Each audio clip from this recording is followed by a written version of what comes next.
Prensa. Doorheen kon Aruba ook keer hebben een negotie, meester die een permiso de negotie, een vestigingsvergunning. Doorheen ook keer de directeur die een compagnie, meester die een directievergunning. Het permiso na aqui te worden doen door de minister de Assuntos Econômico, basari op een vestigingsbeleid. We hopen aan differente commercianten, gremium commercial, entrepreneurs, start-ups,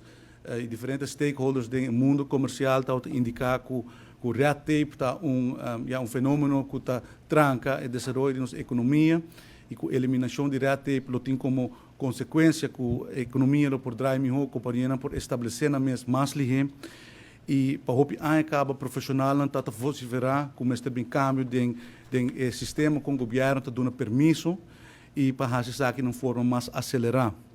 Ora a ministra de economia me põe como prioridade para trabalhar na eliminação ou redução de red tape e último lunes nós trabalhamos junto com o Departamento de Assuntos Econômicos e com diferentes outros stakeholders revisando o relatório que está tendo de local companhia internacional e também de nos mesmos grêmio que ora minha ministra me aponta também para dar nos input e essa aqui nós a revisar e evaluar e assim nós a revisão de vestigingsbeleid. Depois de ano em governação, me contento para anunciar que o vestigingsbeleid a ser modernizado, simplificar e digitalizar completamente. E a meta para a modernização aqui é para eliminar red tape, para estimular mais negócio para lá na Aruba, ora que tem mais negócio, tem spin-off econômico, mais cúpula de trabalho para criar e assim também é parte de collection de parte do governo vai adiante e nós estamos desenvolvendo nossa economia de uma forma mais moderna. O vestigingsbeleid novo contém diferentes cambios, mas